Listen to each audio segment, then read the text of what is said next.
today are Bruce Johnson and Reverend Celia Young. And Bruce will speak first, and then I'd like to read a brief bio about Bruce. So even those of you who see Bruce every week may not know everything about him. Bruce was born and raised in Minnetonka, Minnesota, and was raised a Lutheran. After high school, he attended the University of Minnesota, where he earned both a bachelor's and a master's degree in history. He later joined the Navy and trained in Monterey, California, as a Korean language interpreter at the Defense Language Institute.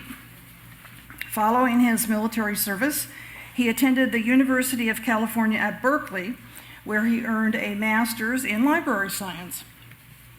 In April 1972, he met John Mendonça, who was also a graduate student at the same school. They have been partners for 54 years and married for 10. Bruce later earned his doctorate in library science while teaching at Berkeley. Bruce and John lived for a time in Indianapolis and attended All Souls Unitarian Church in Indianapolis.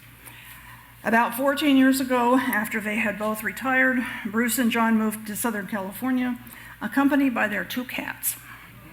They are currently members of both Tapestry and the UU Fellowship of Laguna Beach, which is where they first met Reverend Kent Dawes. And I'll give you the background about Reverend Celia. She is an ordained interfaith chaplain and founder of the Authentic Being Center. Since 1986, Celia has provided consulting services to achieve social justice and create an inclusive organization culture in Fortune 500 corporations worldwide. In the last few years, Celia has expanded her ministry and spiritual activism beyond the workplace into a broader society, where she helps heal the traumatized and suffering, mend the broken human spirit, and restore the basic goodness of humanity. So Bruce, you may go first. Good morning. Good morning. A happy 5th of July. Yesterday, our nation celebrated Independence Day with fireworks, barbecues, and a chorus of praise for freedom. We love to treat freedom as a monument, solid, finished, and permanently won. But standing before you today as an 80-year-old queer man, I know in my bones that freedom is not a monument. It is a tapestry on a loom.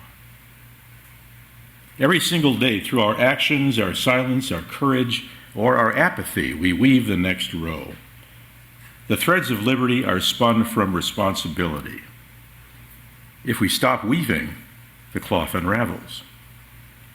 Today, we are called by our shared covenant to protect, expand, and deepen this living freedom. Again, freedom is never an achievement. It is an ongoing responsibility. When I was born in 1945, the freedom to love openly, to marry the person of my choice, or even to speak my truth without fear of imprisonment or ruin or even death did not exist. In January 1979, my cousin Terry Knutson, 1 year older than I, a 35-year-old queer man, was murdered by 3 teenagers with baseball bats in downtown Minneapolis. Why? Because he was queer. An early victim of Kill a Queer for Christ. As a consequence of this act and thousands of others like it, my generation had to fight just to carve out a small closeted space to breathe freely. Orange County was once deeply conservative and hostile to anyone like me. Riggs Initiative battles in 1978 started right here in our backyard. We fought simply to keep gay teachers in California public schools. We marched, we rioted, we buried an entire generation during the AIDS crisis. And we demanded that this country live up to its promises. We expanded the boundaries of freedom inch by hard-fought inch. As a career, I had the great privilege of being a librarian, a collection curator, and later a library director. Building the research collections at the California Historical Society and later the Indiana Historical Society was my job. To do what you love and get paid for it should be everyone's career goal. That's exactly what I was able to do for 45 years. But what does that have to do with freedom? The writer Ursula Le Guin wrote that a great library is freedom. She wasn't just talking about the ability to walk into a building and read a book for free. She was talking about something much deeper, the freedom of the human mind. She knew that a library is the ultimate counterweight to control. How so? Because a library houses thousands of different voices, eras, and viewpoints. It allows you to step outside your own time and place, giving you the freedom to think differently than the people around you. Because true freedom requires opportunity, and opportunity requires knowledge. In a world where information is often locked behind paywalls, tuition costs, or socioeconomic barriers, a public library is radically democratic. It doesn't care about your income, your background, or your status. It levels the playing field by giving everyone the same keys to the kingdom of human thought. Because there is a unique freedom in the quiet anonymity of a library. You can walk down an aisle, pick up a book on a whim, and read about a radical new idea, a forgotten piece of history, or a perspective completely foreign to your own, all without anyone tracking your data or judging your curiosity. It is a safe space for intellectual risk-taking. Because totalitarian societies almost always start by controlling information, banning books, rewriting history, and silencing dissenting voices. By preserving history as it happened and ideas as they were written, a library acts as a fortress against manipulation. It ensures that the truth remains available to anyone willing to look for it. The American Library Association, ALA, has recently sounded a major alarm because of the massive, unprecedented shift in how book challenges are happening. Today, they are driven by highly organized political campaigns rather than local grassroots concerns. For the 20 years between 2001 and 2020, the average number of unique books challenged nationwide was 273 per year.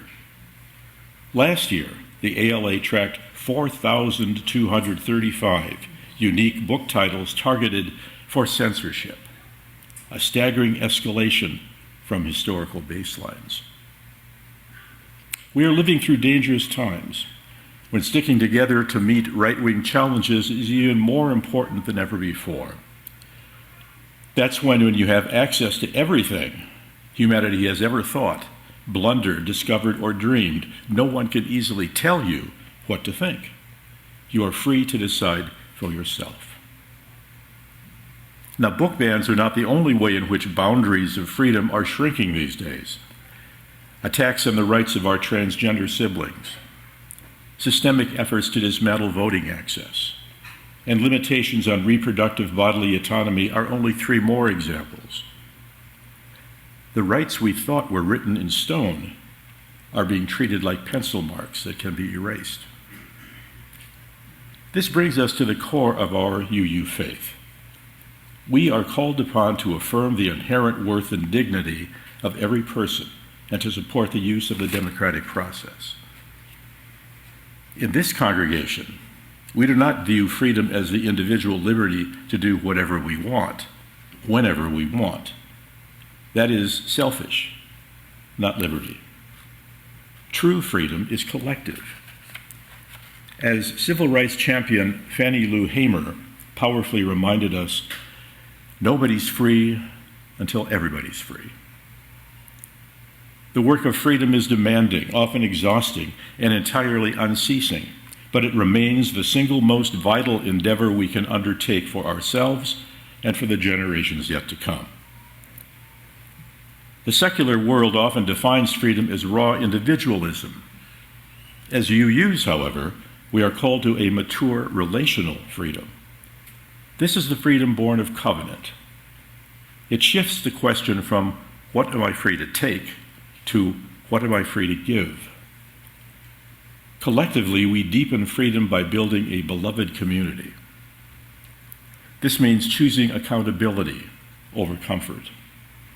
It means staying at the table when things get difficult, practicing radical forgiveness, and centering the common good over individual preference. We deepen freedom when we model a society where liberty is balanced by love. Personally, deepening freedom is a lifelong journey of self-mastery. True freedom is the capacity to choose our responses rather than react out of fear, trauma, or anger. When we heal our inner wounds, we free ourselves from the invisible scripts of the past. We become free to love unconditionally and act with pure integrity. So, where are we called to protect, expand, or deepen freedom today? First, we are called to protect it defensively. We must show up at school board meetings, vote in every single local election, and loudly resist the rolling back of civil rights. We cannot afford the luxury of exhaustion or cynicism. Second, we must expand freedom outward. It is not enough that this sanctuary is a safe haven. We must extend that safety to the margins of our community. We must ask ourselves, whose voices are being silenced still? Who cannot afford housing, health care, or safety in our neighborhood? True freedom must include economic justice and racial equity, or it is a privilege disguised as a right. Finally, we must deepen freedom internally. This is the quiet personal work. We must free ourselves from the rigid boxes that society forces us into. We must examine our own implicit biases, our own fears, and our own tendencies to comfort ourselves with complacency. My friends, at 80 years old, I am tired. My joints ache, at least those that haven't been replaced. And my energy is not what it used to be.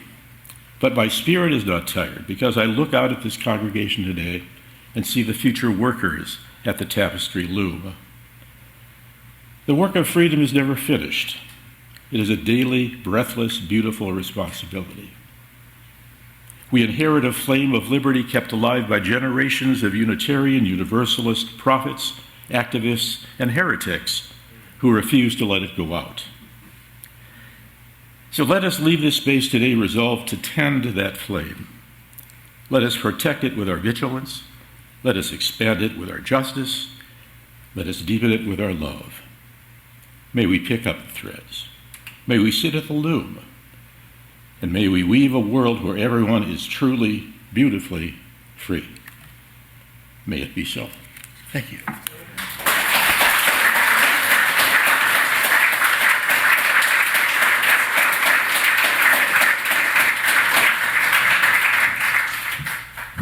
Good morning. My name is Reverend Celia Young. I am not going to follow Bruce, okay? Can't top that. So I'm going to come to the freedom from a different angle. Like many immigrants, I grew up in a culture that someone else is always laying down the directions or the rules. We just follow them. We seldom ever question leadership or authority. We didn't know we had the freedom to find or speak our truth. I chose this country as my home because it provided me with the freedom to self-express. But this freedom is not absolute, because sometimes what I freely express may really offend the hell of you. Who I am may not be accepted by you. One time I was on a flight going back to LA. And this very large man, I'm sure he's over 300 pounds, took the middle seat next to me. During the flight, he went to the bathroom. and pass out and throw up in the middle of the aisle. And we had to do an emergency landing in Jackson, Mississippi in the middle of the night.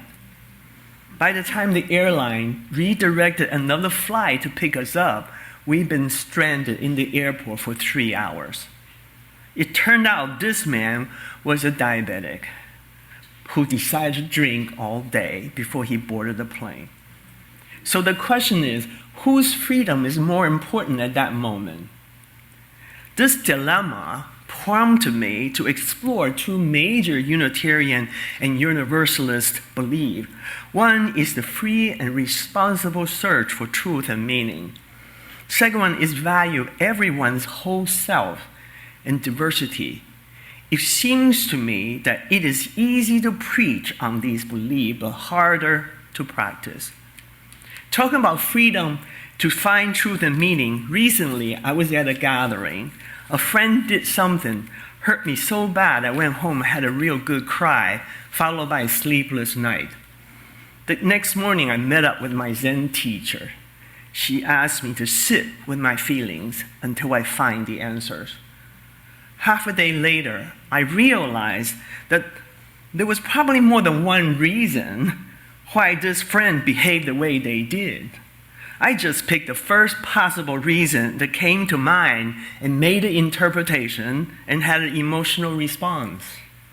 I thought this friend intended to harm me, and I reacted to the story I told myself, and I placed the blame onto them. Buddhism teaches us the reason we tell story is because sitting in the not knowing is painful and unbearable that leads us to our fear. So we pick the first story and go with it. This is our truth, which is based on our experience, our stories, reaction, and our opinions. So when we say we value freedom to seek the truth, guess what? Everyone has their own truth. This is the challenge of being a human being. My experience fits the exact core mechanism of human psychology or cognitive behavior model. It goes from event to meaning to reaction. We usually react not to the events themselves, but we react to the story we tell them. Remember the story about the sixth blind man touching the elephant? Everybody walked away with a different reality, different story, and different reaction. And the story I first told about the large man, I'm sure many of you have already made up your own stories, and the sound you made in this room I heard, or probably you already had your own emotional reaction. So freedom to search for truth is complicated. Why does this matter? Because our reactions are anchored to meanings. We have the power to change our emotional reactions simply by shifting our meaning making. In psychology, this is known as cognitive reframing or reappraisal. By pausing to question the meaning we have assigned, we can deliberately choose a more helpful interpretation. We can slow down enough to notice our truths that are different. Perhaps we can stop our differences from turning into conflicts. It is like right now, if someone get up and walk out, I can interpret that they don't like my talk and I feel rejected. Or maybe they just all of a sudden remember they got to call their mother. Or they got to go to the bathroom. So all of this has changed my emotional state. It is us who decides on the meaning. And the meaning we decide on will decide the emotion we'll take. And the emotion we carry through our life will decide our life. To change our days, we can change the meaning we attach to things that are not helpful. And that's how to do reframing. Otherwise, it's too easy for us to fall into a blaming game, either onto others or ourselves. We ended up in a cage surrounded by our own suffering. In the West, the concept of freedom is freedom to, mainly about controlling the external environment. But Buddhism focuses on freedom from.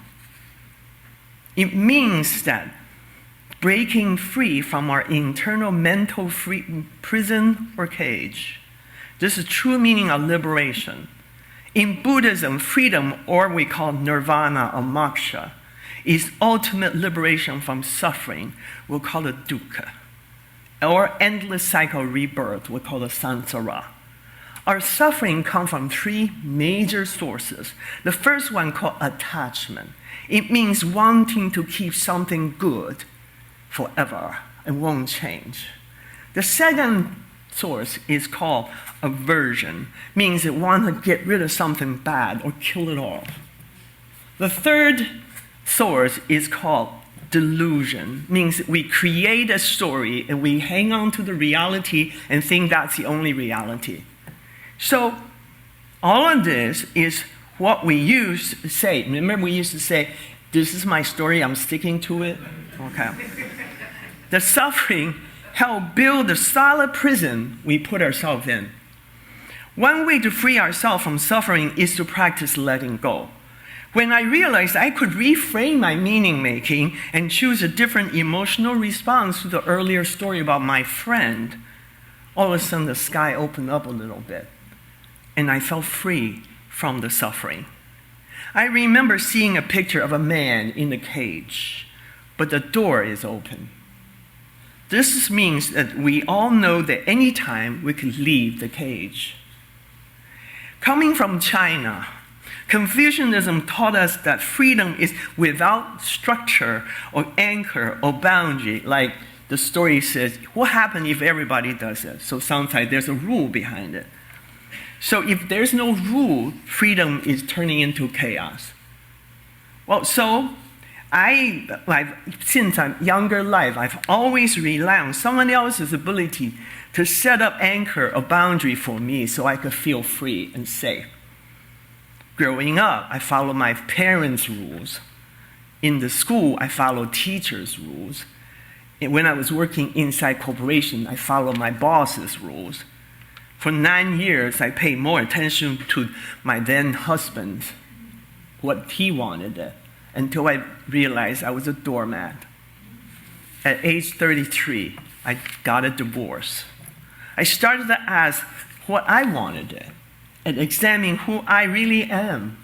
Freedom does not mean anything until we know ourselves and have a vision of where the world is and negotiate the boundary on our own. When dealing with differences, the smart move is to slow down and pay attention and notice how different our experiences are, and before we get wrapped up in the blaming game. When my meaning is not your meaning, this is when our experiences are different. We Unitarian Universalists are supposed to practice our belief in respecting differences. When we do not handle the differences well, conflicts arise. Conflict leads to right and wrong struggle instead of looking deeply into the right and left differences. True Unitarian Universalists view conflict as a natural part of community and an opportunity for spiritual growth. Rather than avoiding disagreement, they aim to transform them through active listening, self-reflection, and reconciliation, guided by the principles like compassion, equity, and inherent worth of all individuals. The question is, how well and how often do we at Tapestry practice our beliefs? Why are we even here every Sunday? Perhaps it is to get inspired, to feel connected to something bigger than ourselves, or feel like this is home. Back in January 2025, 2 days after my life partner, Bill, died, I walked into Tapestry. And I thought, this could be the home I've been looking for with all the structure and boundary that make me safe. But Buddhism teaches us to accept the impermanent nature of our world. Good or bad, nothing stays the same or forever. I came up to this community expecting this is such a perfect place like La La Land. But that was just my fantasy. Several times I wanted to leave Tapestry because I was not sure if this community is really practicing their belief in valuing diversity. My last minister, Reverend Kent, asked me to stay and accept that we're all work in progress, and I did. Having experienced difficulty in Tapestry in the last few weeks, I felt disappointed and saddened and confused to recognize this paradise we call home is not perfect. But I thought if this is really a family built on love, then we ought to be able to work through our differences and weather the storm. But I realized that wishing for something to be perfect or blaming ourselves or others for not being perfect are also forms of suffering that we need to liberate from. Buddha said, we're all perfect, but need a little work. It is time for us to remember this teaching all over again. Namaste.